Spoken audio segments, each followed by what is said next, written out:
Hello everyone, welcome back to a new tutorial video on how you can create a online banking account on Ali Bank. Before starting this video, please make sure to subscribe and do press the notification bell icon to get updated. So let's get this video started. First of all, you need to open any web browser on your PC as I am using a Microsoft Edge for this. Now go in for new tab and search in for a ali.com and press enter.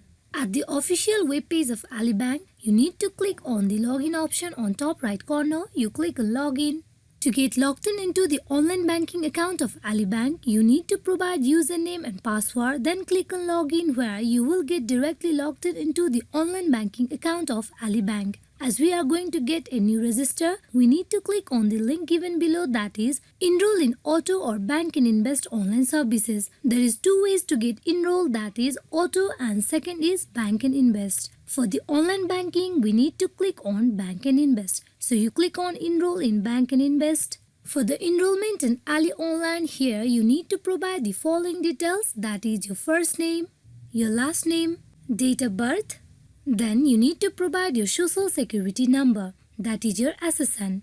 After you provide all the details, you need to click on continue where you will be redirected to the another page. There you need to follow the further instruction that has been provided. Then you will be able to register yourself for the online banking account on Ali Bank. Hope this video is fruitful for you all on how you can sign up for a online banking account on Ali Bank. Thank you.